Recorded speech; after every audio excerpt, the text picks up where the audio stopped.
Gold, trusted gold buyers. మీరు తాకట్టు పెట్టిన బంగారాన్ని విడిపించి ఈ రోజు ఉన్న మార్కెట్ ధరకు కొనబడను.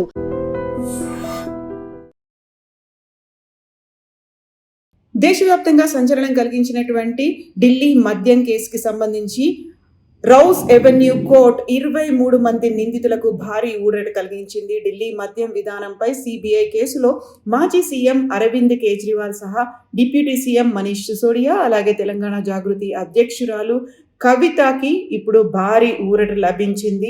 ఈ నేపథ్యంలోనే న్యాయం గెలిచింది అంటూ మీడియా ముందు కన్నీటి పర్యంతమయ్యారు అరవింద్ కేజ్రీవాల్. ఇక సత్యమేవ జయతే అంటూ కవిత కూడా ట్వీట్ చేశారు.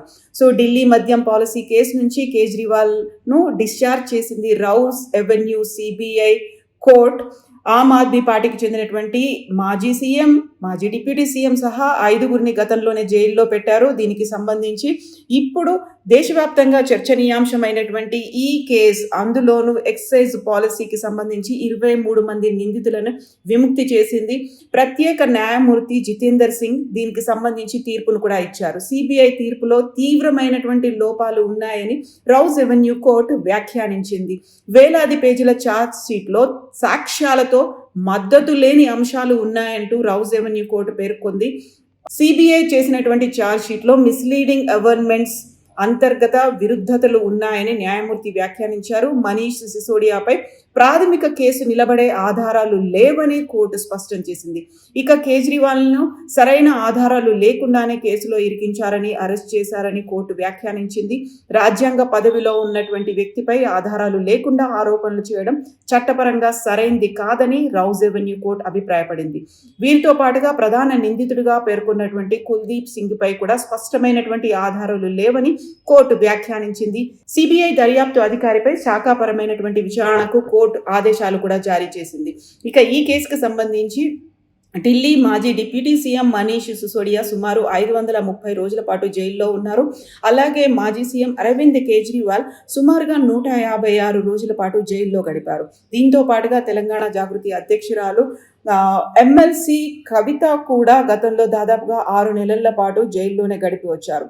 2021 ఎక్సైజ్ పాలసీపై అక్రమాల ఆరోపణలతో సిబిఐ, ఈడీ దర్యాప్తు అయితే ప్రారంభమైంది. పాలసీ ద్వారా ప్రైవేటు సంస్థలకు అనిశ్చిత లాభాలు కల్పించారని కేంద్ర దర్యాప్తు సంస్థలు ఆరోపణలు చేశాయి. ఈ నేపథ్యంలోనే వచ్చినటువంటి ఈ కీలక పరిణామం, ఢిల్లీ లిక్కర్ కేసులో కీలక పరిణామంతో కేజ్రీవాల్, సిసోడియాలకు భారీ ఊరట లభించినట్టుగా అయింది. ప్రాసిక్యూషన్ అభియోగాలు నిరూపించలేకపోయిందని, కోర్టు న్యాయం గెలిచిందని మాజీ సీఎం కేజ్రీవాల్ భావోద్వేగానికి గురయ్యారు. ఆయన కన్నీళ్లు పెట్టుకున్నటువంటి సిచ్యువేషన్ కూడా కనిపించింది. ఈ నేపథ్యంలోనే రౌస్ ఎవెన్యూ కోర్ట్ ఇచ్చినటువంటి తీర్పు అనేది చాలా కీలకంగా మారింది. 23 మందికి కూడా ఇప్పుడు ఊరట లభించింది. 23 మందికి సంబంధించినటువంటి ఈ ఊరట వచ్చిన తర్వాత, తీర్పు వచ్చిన తర్వాత అరవింద్ కేజ్రీవాల్ భావోద్వేగానికి గురయ్యారు, కన్నీళ్లు పెట్టుకున్నారు. నేను అవినీతి పరుడను కాను అని స్పష్టం చేస్తూనే తనతో పాటుగా మనీష్ సిసోడియా నిజాయితీ గలవారని కోర్టు పేర్కొన్నట్లుగా తెలిపారు.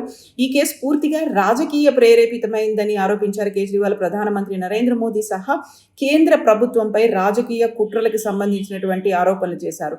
ఇక ఈ కేసులోనే విముక్తి లభించినటువంటి, ఊరట లభించినటువంటి తెలంగాణ జాగృతి అధ్యక్షురాలు కవిత కూడా ఇప్పటికైతే సత్యమేవ జయతే అనేటువంటి ట్వీట్ చేయడంతో పాటుగా మరి కొద్దిసేపట్లో ఆయన కవిత మీడియాతో మాట్లాడే అవకాశాలు కూడా ఉన్నాయి.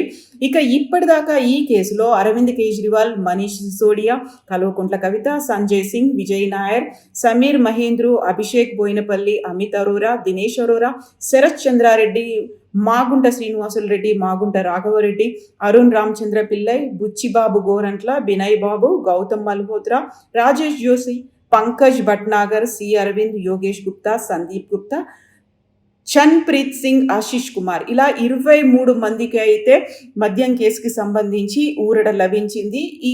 ఇప్పటిదాకా ఈ కేసులో జైల్లో ఉండి వచ్చిన వారందరూ కూడా కేవలం రాజకీయ ప్రేరేపితంగా, కుట్రపూరితంగా మాత్రమే ఇలాంటి కేసులు పెట్టారు అనేటువంటి ఆరోపణలు చేస్తూ వచ్చారు. కాబట్టి కీలకమైనటువంటి ఈ అంశం ఇప్పుడు రాజకీయంగా కూడా ప్రకంపనలు కలిగించే అంశంగా కనిపిస్తోంది. ఈ నేపథ్యంలోనే భారీ ఊరట లభించడం, రౌస్ ఎవెన్యూ కోర్ట్ దీనికి సంబంధించి క్లీన్ చిట్ ఇవ్వడం అనేది గతంలోనే ఇదే కేసులో అరెస్ట్ అయ్యి ఉన్న వాళ్ళందరికీ ఇప్పుడు క్లీన్ చిట్ లభించడంతో తప్పుడు ప్రచారం చేశారు అనేటువంటి ఆరోపణలతో పాటుగా రాజకీయంగా కూడా కుట్ర జరిగింది, లిక్కర్ పాలసీలో ఎలాంటి స్కామ్ జరగలేదు, అభియోగాలన్నీ ఆధార రహితము అంటూ స్పష్టం చేసినటువంటి ఈ నేపథ్యంలో ఇప్పటిదాకా ఆరోపణలు చేసిన వాళ్ళకి ఇది ఒక ఎదురు దెబ్బగా తగిలిందనే రాజకీయ విశ్లేషణలు అయితే వినిపిస్తున్నాయి.